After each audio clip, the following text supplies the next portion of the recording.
अगर ये वार्तालाप, ये बातचीत एक तरफा होती है और कंप्लीटली प्रो आर्मी और प्रो डिफेंस होती है तो मुझे माफ कीजिएगा, it is being done deliberately because I am an army brat and before me I have a kindred person of the fraternity. So with that, Jalbali, my first question to you is, Peter Drucker says that culture eats strategy for breakfast, and your book is about how the principles of the Indian Army or of any army or defense services can be used for management. So tell me, what is it about the culture of the army which you feel can resonate in the corporate world or can be used effectively as strategies in the corporate world? Thank you, Pratibha ji. I have to thank three sets of people here. First of all the people sitting here, especially the young ones. जो भी मैं आपसे बात करने जा रहा हूँ आज, वो हालांकि कुछ हद तक मेरी पुस्तक से है, लेकिन जो भी जीवन के लेसन्स आप सुनेंगे वो किसी पुस्तक से नहीं है, वो खाली जीवन की पुस्तक से हैं, तो उसको ध्यान से सुनिएगा। दूसरा, I want to thank my senior colonel Vinay Byala. ये जो बड़ी बड़ी बातें आपने सुनी मेरे बारे में, ये शायद 50% ठीक है, बड़ों का काम होता है छोटों की तारीफ करना, so I still want to thank him. And above all I want to thank mister Deepak Madhok, who is one of the most fortunate things for me that I met him couple of years ago in Varanasi, और मैं इनको अपना मित्र मानता हूं और मैं इनको बहुत एडमायर करता हूं for his achievements, so thank you. Now to come to your question. देखिए, कल्चर या जिसको हम बड़े शब्दों में संस्कृति बोलते हैं, हर ऑर्गेनाइजेशन, हर क्लब, हर पार्टी, हर स्कूल, हर परिवार का एक कल्चर होता है। आपने देखा होगा कि जब कोई समस्या पड़ती है तो कुछ परिवार दूसरी तरह से बिहेव करते हैं, कुछ परिवार दूसरी तरह से बिहेव करते हैं। उसका कारण यह है कि एक अंडरलाइंग चीज रहती है, कल्चर। वो कल्चर हम सबको एक तरह से इनकरेज करता है एक डायरेक्शन में काम करने के लिए। ये मेरा बहुत बड़ा सौभाग्य था कि मैं 16 साल की उम्र में, जब मैंने अंग्रेजी का एक सेंटेंस भी नहीं बोला था, मुझे फौज में जाने का मौका मिला, और उस ऑर्गेनाइजेशन का इतना कल्चर है, इतना बड़ा, इतना रोबस्ट, वो कल्चर हमें बनाया जो हम बने हुए हैं आज। ठीक है, तो ये किताब जो है वो उस कल्चर के बारे में है कि हम अपनी ऑर्गेनाइजेशन, अपने परिवार, अपने जीवन में उस कल्चर को कैसे बनाएं। सवाल ये उठता है कि ये बात तो बहुत अच्छी है, army is a great organisation, we are admired, but how is it relevant to you, या आपके स्कूल को कैसे रेलेवेंट है, जो बच्चे बैठे हैं उनके लिए रेलेवेंट कैसे है। तो I will answer that question with a story. मैं आपको पहले वार्न कर दूं कि मैं थोड़ा सा स्टोरी टेलर हूं, और मैं इतनी कहानियां सुनाता हूं कि मेरी बीवी बोलती है तुम्हें तो खाली कहानियां सुनानी आती हैं। तो आप कुछ कहानियां सुनेंगे आज जो सही कहानियां हैं, असली कहानियां हैं। 1997 में मैं एक राष्ट्रीय राइफल्स बटालियन का सीईओ था। राष्ट्रीय राइफल्स बटालियन का एक ही काम होता है, टेररिस्ट मारना। 4 जून 1997 हम लोग अपनी गाड़ियों में एक कच्चे ट्रैक के ऊपर जा रहे थे। उस कच्ची सड़क के नीचे मिलिटेंट्स ने ढेर सा बारूद लगाया हुआ था, उसको बोलते हैं इम्प्रोवाइज्ड एक्सप्लोजिव डिवाइस। वो लगा के छोड़ देते हैं और बाद में उसको रिमोट कंट्रोल से ब्लास्ट करते हैं। मेरी गाड़ी वहां से निकल गई, किसी वजह से वो न चलाया नहीं या वहां होंगे नहीं। जो नेक्स्ट गाड़ी थी मेरे से करीब 10 मिनट पीछे, इट गॉट ब्लोन। वो एक्सप्लोसिव इतना था कि वहां पर 8 फुट का गड्ढा हुआ। बाद में देखा मैंने, क्योंकि मैं गड्ढे में खड़ा हुआ। वो गाड़ी साथ के यूकलिप्टस पेड़ों से भी ऊपर गई। It took 2 turns in the air, crashed against the ground. It instantly killed one of my officers, major Mohit Vig, and 2 jawans. 3 लोगों को वहां मारे गए। एक यंग लेफ्टिनेंट रवि लोगनाथन, शायद 20 साल के होंगे, आप में से कई लोग उस उम्र के हैं, वो और 2 जवान उसी गाड़ी में बुरी तरह से जख्मी होके दे वर ट्रैप्ड इनसाइड। मिलिटेंट्स ने क्या किया, उस गाड़ी पे फायर करना शुरू किया ताकि बाकी वाले लोगों को भी मार दें। हमने वो धमाका सुना, हमने गाड़ियां वापस मोड़ी। लोगों ने कहा गाड़ियों में मत जाइए, इन्होंने और भी बारूद लगाया होगा, आप पैदल जाइए। तो हम सब अपनी अपनी AK-47 उठाकर हम फायरिंग की तरफ भाग रहे थे। मेरी दाहिनी तरफ जो अफसर थे उन्होंने मेरी तरफ देखा। अगर आपने सीनियर आर्मी ऑफिसर्स को देखा है GTC के, तो जो लोग कर्नल्स और उसके ऊपर के रैंक के होते हैं वो अपने कॉलर के ऊपर एक लाल रंग की चीज लगाते हैं। यहाँ पे पुलिस वाले नीले रंग की लगाते हैं, फौजी लाल रंग की लगाते हैं। वो लड़ाई में लगाने के आदेश नहीं है। आपको लड़ाई में, ऑपरेशन में नहीं लगाना है, क्योंकि दुश्मन को पता चल जाएगा कि बॉस कौन है।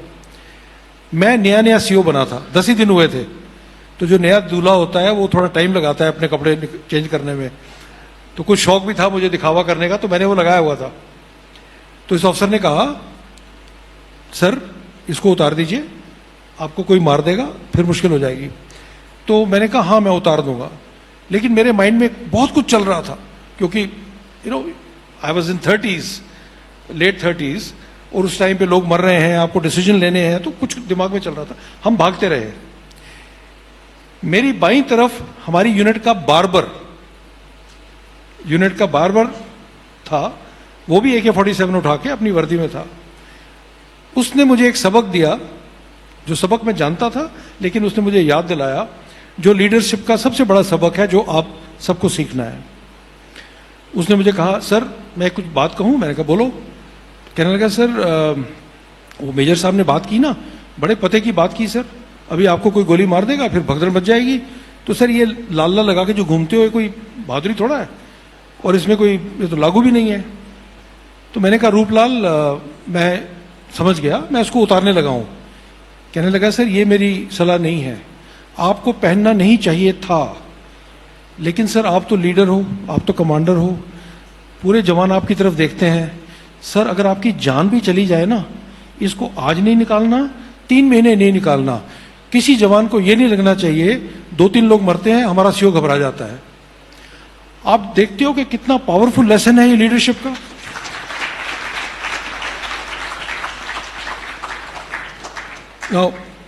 रूपलाल की शान में मैंने वो 3 साल नहीं निकाला, वो बात अलग है। लोग पूछते थे तुम इसको क्यों पहनते हो, मैंने कहा वो मुहूर्त निकलेगा, मेरा बार मुहूर्त निकालेगा। But the fact is, how is this lesson not relevant for you? आप चाहे टीचर हो, चाहे आप कॉर्पोरेट में हो, चाहे आप स्टूडेंट हो, लोग आपकी बातें नहीं सुनते, लोग आपका काम देखते हैं। People follow what you do, you will follow what your parents do, not what they speak. अगर हमारे अपने बच्चे ये चीजें मानने को तैयार नहीं है, तो आपको क्या लगता है कि हम स्टेज पे खड़े होकर अच्छी अच्छी बातें कर देंगे और काम चल जाएगा? नहीं। My only lesson to you is from this, please lead by example, be more competent, be the better one. If you are a student, be the best behaved student in the school, at least in your class. Try to be the best. Then and only then people will follow you. That is the relevance of this book. Wonderful, wonderful, and that was so moving. As a 4-year-old in the Indo-Pak 71 war, I held my mother's hand at 1:30 a.m. in the night when the siren for the bombing used to go off, General, and I rushed with her into a bunker, which was dug up in our backyard. आपकी किताब में एक पूरा chapter dedicated है to the families who are there with these men of the armed forces. Why would you dedicate an entire chapter, and what role do the families play in the life of a soldier, in the life of an army man or a defense personnel? This is a wonderful question and very timely. Like she said, every day should be the Women's Day, but कल वैसे था officially. देखिए, मैंने अपनी किताब लिखते वक्त कई लोगों से, शायद 100 लोगों से बात की होगी। जो मैंने कहानियां लिखी हैं वो परमवीर चक्र वाली कहानियां नहीं है, वो ऑर्डिनरी लोगों की कहानी है, जैसे मैं हूं, आप हैं, उस तरह की कहानियां ये। लेकिन लोग कितने कमाल की चीजें करते हैं when they are in the right culture. So there is a chapter called not by brotherhood alone, it is about families. Army में कम से कम 40-50 ऐसी लेडीज हैं जिनके हस्बैंड ऑपरेशंस में मारे गए और उन्होंने अपनी घर गृहस्थी छोड़कर, झगड़ा करके, रूल तोड़ के फौज ज्वाइन की।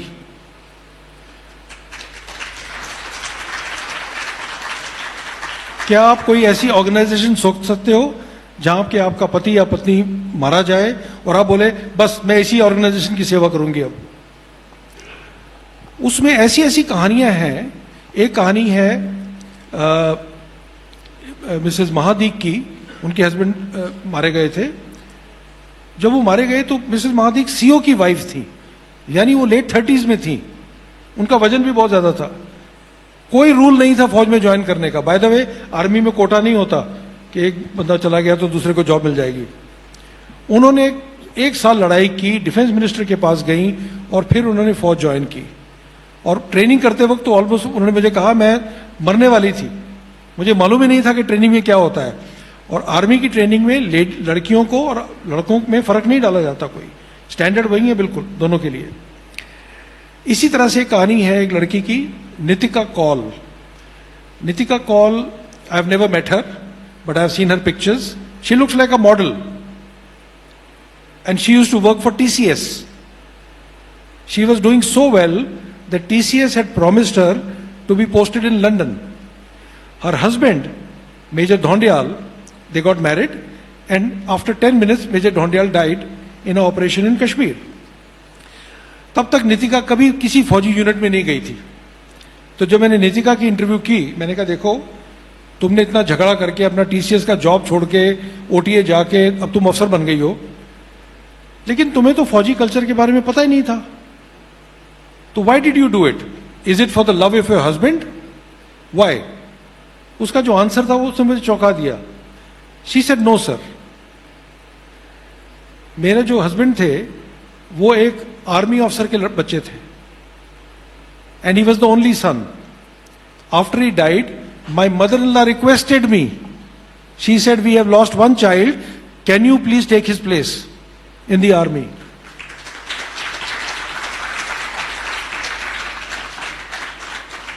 Which organization does this? It only happens because there is a culture where we bond with each other. We never forget anybody. I'll give you a slightly a funny story.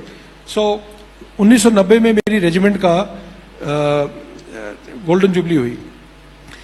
तो हम क्या करते हैं, जितने लोगों ने regiment में कभी भी काम किया है सबको इनवाइट करते हैं। जो लोग मारे गए हैं उनकी फैमिलीज को इनवाइट करते हैं। इन मोस्ट केसेस वी पे for their travel.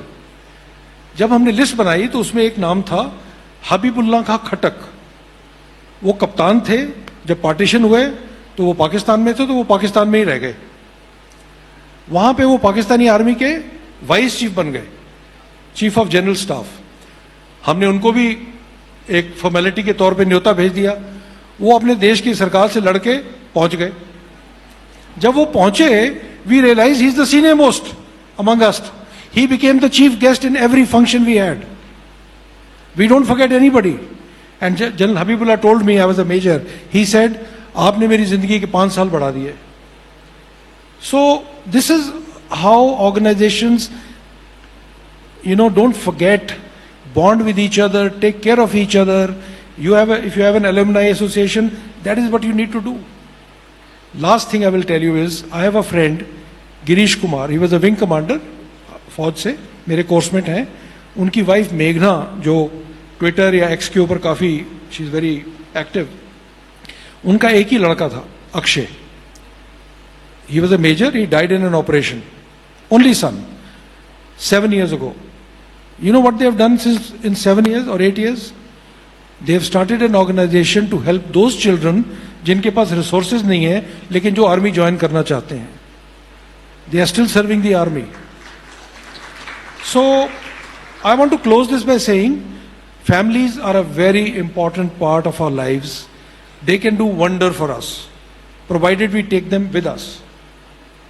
Right? So that's how it is. I'm going to have a very interesting conversation with my mother when I go back from this session, and she'll be glad to hear about the talk. As an educationist general, some of my slightly sadder, not so happy moments are when I talk to parents who are talking about the career options for their children. And I get a lot of, inputs about what to study if he wants to become an engineer or a doctor or even in the administrative services. And then I ask them, how about the defense services? And I'm sad to say, a lot of them do not make eye contact with me, and they say, yes ma'am, it's good, but you know, and we leave it at that. Now in your book, there is this chapter which has a curious title called Why Are Officers Dying? So when a general talks about why of officers dying, what does he mean? Okay, so let me first talk about the children joining the defense forces. Of course, if you want to join, you should, you must. But I do not believe that to be patriotic, to serve your country, army is the only route. Army people are as patriotic or as less patriotic as all of you. Those of you who mean well for the country. Okay, so whatever you're doing, be very good at that. Have a terrific work ethic. Work hard, do the best, and you'll serve the country. So that is as far as that is concerned. Now, why are officers dying? जब मैं CEO मेरा tenure खत्म हो गया, तो 1 साल के बाद मुझे दोबारा कश्मीर में बुलाया गया और मुझे पूरे वादी में, कश्मीर में काउंटर टेररिस्ट ऑपरेशंस को कोऑर्डिनेट करने का काम दिया गया. तो मुझे एक चीज बड़ी स्ट्राइक की, जो आपको भी करनी चाहिए बाय द वे. जब आप कोई भी खबर पढ़ते हो कश्मीर के बारे में, तो आप क्या पढ़ते हो? 1 officer, 2 jawans killed, 1 officer, 3 jawans injured. ऐसी खबर आती है कश्मीर से? कभी आपने सोचा है कि जब ऑफिसर्स और जवानों की रेशो 1:200 है या 1:100 है, तो एक अफसर क्यों मरता है बीच में हर बार? Isn't this strange? You don't hear this about any other organization. Why does one officer always die along with the men? That's got me thinking, and I started analyzing data. ये क्यों होता है, कब होता है, क्या ऐसा तो नहीं कि हमारे अफसरों की ट्रेनिंग खराब है? Why is it happening? And you know what I discovered? जब हम जाते हैं टेररिस्ट के अगेंस्ट ऑपरेशन करने के लिए या जंगल में घुसते हैं, तो टैक्टिक्स ये रहते हैं. 1/3 लोग सबसे आगे चलते हैं, जवान. उस 1/3 के आगे 2 बंदे चलते हैं जो बिल्कुल शार्प शूटर रहते हैं, उनको बोलते हैं scout.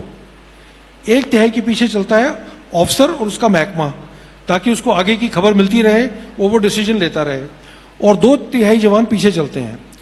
But you know actually में क्या हो रहा है कश्मीर में, और मैंने अपनी आंखों से देखा. ऑफिसर कहता है कि सबसे आगे मैं चलूंगा.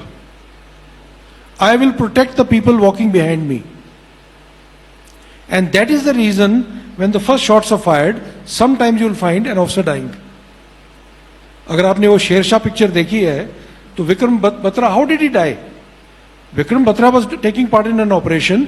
He saw a Jawan getting shot. And what did he do? He tried to save the Jawan. तो जवान मर चुका था ऑलरेडी. उसने अपने सूबेदार को बोला, इसको निकालते हैं. सूबेदार ने बोला, सर ये तो मर चुका है, ऊपर से गोलियां चल रही थी. विक्रम बत्रा ने बोला, तुम डरते हो क्या? तो जैसे ने सूबेदार ने कहा, नहीं नहीं मैं डरता नहीं हूं, मैं जाता हूं.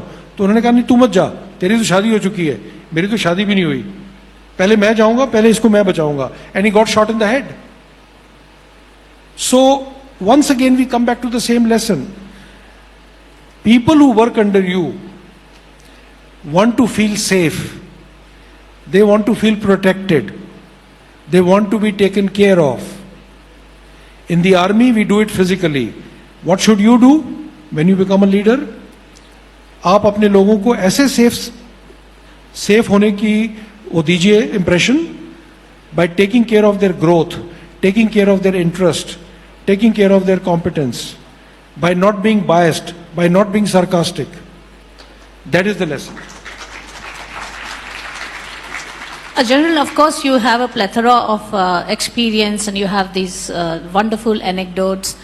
बहुत सारे रोचक किस्से, कहानियां हम जिसे रोचक या जो पाठक है वो उनको रोचक समझ सकते हैं. But of course for the man under fire there is nothing romantic about it, और there is nothing interesting about it. And no soldier goes under fire thinking that my story is going to be a good read to someone years later. But what prompted you to write a book, or what prompted you to write this book? क्या सोच के आपने ये किताब लिखी? Oh, this is a great question. Once again, this will tell you, maybe it will tell you who you are in some ways. 2016 में मैं IIM Ahmedabad में गया था टू गिव अ टॉक. तो उस टॉक के बाद एक very smart student got up and said कि सर आप लोग आते तो उन्हीं गांवों से हो, उन्हीं शहरों से हो जहां से हम आते हैं, तो आप इतने बदल कैसे जाते हो? आपको शायद मालूम होगा आर्मी में कोई बोनस नहीं होता साल के लास्ट में. अगर आप मारे जाओ या गोली लग जाए उसका कोई एक्स्ट्रा बोनस नहीं मिलता, और ना ही किसी मिलिटेंट के दिमाग पे गोली चलाने का कोई बोनस मिलता है. So how are you so different? पूरी दुनिया तो पैसे के पीछे भाग रही है और आप ये काम कर रहे हो. तो ये सवाल मैं कई लोगों से पूछ चुका हूं. मैं चाहता हूं आप में से भी कोई ये सवाल का जवाब दे. जो लोग फौज में जाने के लिए अप्लाई करते हैं उनमें और जो लोग फौज में जाने के लिए अप्लाई नहीं करते उनमें मुख्य अंतर क्या है? I want one of the younger people to answer this. Don't worry, there are no wrong answers. जो लोग फौज में जाने के लिए अप्लाई करते हैं और जो लोग नहीं करते उनमें मुख्य अंतर क्या है? क्या अंतर हम लोगों में और बाकी लोगों में? हाँ जी बोलिए.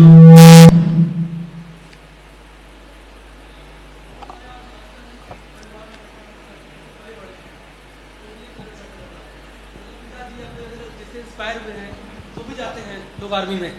और मेजरली शहर में देखा गया है कि लोग SSB और CDS देते हैं.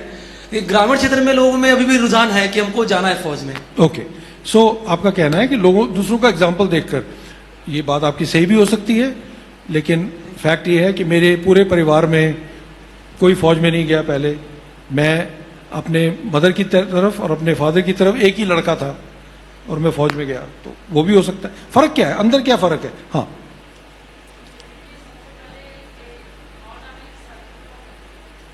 Serving for the country. Okay, सबसे पहला यही थॉट आता है एज ए मैं मुझे जो लगता है कि अगर सर्विंग, मैं अपने कंट्री को थ्रू आर्मी सर्व कर सकता हूँ अपने आप को. कि मैं ये नहीं सोचता कि मेरी सैलरी कितनी मिलेगी, मेरा क्या मतलब आगे क्या होगा क्या नहीं होगा. पहले ये सोचते हैं कि अगर हम हैं इस कंट्री में तो सबसे पहले हम ये सोचे कि क्या हम दे सकते हैं अपने कंट्री को अपने थ्रू. ठीक है, ठीक है, थैंक यू. Anybody else? या please.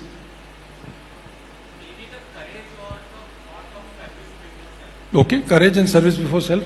You wanted to say something. I am a teacher, so a lot of my students have applied for interview over a period of time. But my husband is an army officer, so मैं अपने perspective से a lot of my students see the respect which he commands. Okay, So that's okay, ma'am uniform and क्या respect है. okay, okay. Thank you. देखिए, what is the basic difference between those who want to join the army and those who don't? I'll give you the most accurate answer. The most accurate answer is nothing. Nothing. When you are joining, at that time there is no difference. Except army checks your character and थोड़ा SSB में वो चीजें check होती हैं, पर आपके दिल के अंदर जो आप हो, each one of you is a फौजी. Each one of you has the same character, same characteristics, same courage, same thoughts, same desire to win. But it doesn't come right in life. What happens to us as Fauji's is after we join the army. The magic happens afterwards. जब मैंने join किया, जैसे मैंने पहले बोला, मैं 16 साल का था. मैंने अपने जीवन में अंग्रेजी का एक कंप्लीट सेंटेंस नहीं बोला था. The girl I liked was from a convent school, so I could never speak to her because I only knew Punjabi. हालांकि मन में मैंने बड़ी प्रैक्टिस की थी, बट वो कभी हुआ नहीं. So with that background, one of my physics teacher said, तू आर्मी क्यों नहीं ज्वाइन करता है, तू बड़ा अच्छा लगेगा. तो मैंने कहा सर कैसे? तो कहने लगे तू NDA चला जा. तो मैंने कहा सर NDA क्या होता है? तो मुझे उनके चेहरे को देखते ही पता चल गया कि इनको NDA का फुल फॉर्म नहीं पता है. तो वो कहने लगे NDA आर्मी अफसरों का 5 स्टार हॉस्टल है. इससे बड़ा झूठ मेरे से किसी ने नहीं बोला. NDA is a jail plus concentration camp. वो मुझे तब पता चला जब मैं वहां पहुंचा. Maybe it will help the children here, so I will say little more. I don't want to tell my stories, but so when I went for the interview, the interviewing officer started off in English and I started replying in my English. So after 2 or 3 questions he said, तुम्हारे तो यहाँ लिखा है कि तुम तो खाली पंजाबी बोलते हो, तुम पंजाबी लिखते हो, तुम बेस्ट राइटर इन पंजाबी रहे हो, तो तुम अंग्रेजी कहाँ सीखी तुमने? तो मैंने कहा सर मैं आज पहली बार बोल रहा हूँ. तो कहने लगे वो तो मुझे दिख रहा है, लेकिन तुम जो बोल रहे हो वो ग्रामेटिकली बिल्कुल करेक्ट है और ऐसा लग रहा है जैसे किसी किताब से बोल रहे हो. तो मैंने कहा सर वो कारण ये है कि मैं किताबें पढ़ता हूं. तो कहने लगे कब से पढ़ते हो? मैंने कहा 13 जुलाई 1972. तो कहने लगे तुम्हें कैसे याद है? मैंने कहा क्योंकि मेरे पास डायरी है. उन्होंने तो कहा 2 साल हो गए तुमने कितनी किताबें पढ़ी हैं? मैंने उनको बता दिया. बहुत बड़ा नंबर है, मैं बोलूंगा तो आप सोचो कि शायद मैं एक्स्ट्रा बोल रहा हूं. तो उनको यकीन नहीं हुआ. उन्होंने कहा तुम रुड़की आए हो तो अपने साथ कोई किताब लाए होगे पढ़ने के लिए? मैंने कहा सर मैं 3 लाया हूं. What is the lesson? The lesson is if you want to learn more about life, you want to improve your communication, and you should improve your communication. Please read. Please read. It doesn't matter what you read, but you must read. I'm not talking about Insta Reels, I'm not talking about YouTube, I'm not talking about Threads, I'm not talking about X, I'm not talking about Netflix. I'm talking about reading a proper book. Please read. And that is how, so that is the difference between us. Nothing. That is how we become because of the culture, and that is what you can do to start improving. Thank you general. बहुत सुनी सुनाई पंक्तियां हैं. शहीदों की चिताओं पर लगेंगे हर बरस मेले, वतन पे मिटने वालों का यही नामो निशा होगा. आप सबसे यही कहना चाहूंगी इस गुफ्तगू के अंत में, देश प्रेम को, देश प्रेम के जज्बे को केवल एक 15 अगस्त, 26 जनवरी और वर्ल्ड कप में भारत की जीत के दिन तक ही सीमित मत रखिए. देश प्रेम का, हिंदुस्तानी होने का गौरव और गर्व अपनी रूह में, अपने जेहन में हमेशा जिंदा रखिएगा. और जब अपने आप को गौरवान्वित महसूस करें तो याद कीजिएगा सरहद पे एक सिपाही खड़ा है आपकी आजादी की रक्षा करने के लिए. Thank you general. It's been absolutely marvellous talking to you. Pratibha ji, with your permission and his permission, I'm going to take 2 more minutes. एक तो भारत में एक ये माना जाता है कि अगर आप किसी को माइक पकड़ा दो वो छोड़ता नहीं है. तो खैर मैं वो नहीं करना चाहता, लेकिन मैं आपको एक छोटी सी बात और बताना चाहता हूँ, जल्दी से बताऊंगा. देखिए, आप अपने आप को क्या कहानी सुनाते हैं अपने बारे में, वो बहुत मायने रखता है. Are you a winner, are you a loser, are you going to succeed, are you not going to succeed. So I am going to end this with a story जो आपके विल सरप्राइज यू. कारगिल में एक attack हुआ था loan हिल पर. वहां पे जो जगह है वो 17-18 हजार 20 हजार फुट की ऊंचाई पे है. तो जो चढ़ाई थी बिल्कुल सीधी थी. जो अटैक कर रही थी बटालियन 2 राजरिफ, उनके लीडर थे मेजर मोहित सक्सेना. रात के 12-1-2 बजे थे. कोई तरीका नहीं मिल रहा था ऊपर चढ़ने का. तो एक यंग कैप्टन थे, उनका नाम तो बहुत लंबा है पर उनको नेम्बू बोलते थे, नागा के थे. तो उन्होंने कहा मैं कोशिश करता हूं. तो उन्होंने 3-4 जवान लिए और चढ़ने की कोशिश की. नहीं चढ़ पाए. उन्होंने अपने जूते फेंक दिए, हथियार को गले में डाल लिया और चारों हाथ पैर पे किसी तरीके से ऊपर पहुंचने की कोशिश की. जब ऊपर पहुंचे तो पाकिस्तानियों ने उनको सबको मार दिया. अब मोहित सक्सेना, रात का समय है, 12-1 बजे हैं, अंधेरा है बिल्कुल. उन्होंने एक बड़ी आवाज सुनी, अजीब गड़गड़ाहट की. पाकिस्तानी क्या कर रहे थे, बड़ी बड़ी चट्टानों को नीचे फेंक रहे थे. और अभी अंधेरे में जब चट्टान आती है तो मेजर सक्सेना मुझे कहते हैं कि मैंने देखा कि मेरे इधर जवान था वो गायब हो गया, फिर इधर वाला गायब हो गया, फिर वहां का गायब हो गया, और नीचे 100 फुट 200 फुट नीचे से रोने और कहराने की आवाजें आ रही हैं. कोई जवान अपनी मां को याद कर रहे हैं, किसी की कमर टूट गई, किसी की spine is cracked. This is what is happening at 1:30-2 o'clock. Major Saxena नीचे उतरे. उनके पास जितने मॉर्फिन इंजेक्शन थे, जहां जहां जवानों को ढूंढ ढूंढ के उन्होंने लगाए. और कोशिश की कि उनकी दर्द कम हो। एक जवान वहां पे बैठा हुआ था, नायक झा, उसका आधा चेहरा उड़ा हुआ था। उसने कहा सर मैं तो मरने वाला हूं, आप मुझे छोड़ दो, अगर मैं बच गया तो जब आओगे तो मैं आपको यहां मिल जाऊंगा। इसके बाद उन्होंने अपने सीओ से बात की, सीओ ने उनको बोला मैं आपको 10-15 जवान और भेजूंगा आपकी मदद के लिए। अब समय है रात के 2 बजे हैं, 2-2:30 बजे हैं।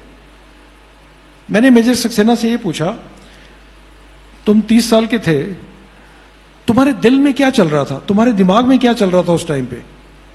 उसने कहा सर मेरे दिमाग में एक ही बात चल रही थी, 2 राजरिफ उनकी बटालियन का नाम है, हाँ वहां हमें एक ही कहानी सुनाई जाती थी बार बार, 2 राजरिफ 175 साल में कभी कोई लड़ाई नहीं हारी, और मेरे दिल में ये था ये कहानी तेरे से शुरू नहीं होगी अब।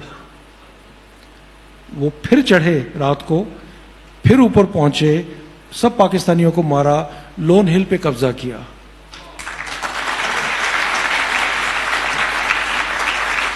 और जो जवान नीचे रह गया था, जिसका चेहरा उड़ गया था, नायक झा, वो भी बचा लिया गया, उसको यहाँ लाए दिल्ली में, और उसके ऊपर कोई 30-35 सर्जरी हुई उसका चेहरा दोबारा बनाने के लिए। तो जब मोहित उनको मिलने गए तो उन्होंने कहा मेरी बस एक मुझे दुख है, मेरी शादी नहीं होगी दोबारा, शादी होगी नहीं, क्योंकि कोई कौन शादी करेगा मेरे साथ। मुझे आपको बताते हुए खुशी है कि वो अब दादा हैं। And the last thing, the very last thing I will tell you all the children is, this is the question I always ask. जंगल में कोई इलेक्शन नहीं होता, कोई सिलेक्शन नहीं होता, तो ये शेर कैसे जंगल का राजा बना? उसे बड़े बड़े भी हैं, हाथी भी हैं, सांप भी उसको मार सकता है। इसका करेक्ट आंसर मुझे एक कैडेट ने दिया ऑफिसर ट्रेनिंग एकेडमी में। He said the lion is the king because he believes he is the king. Please believe that you are kings. Thank you.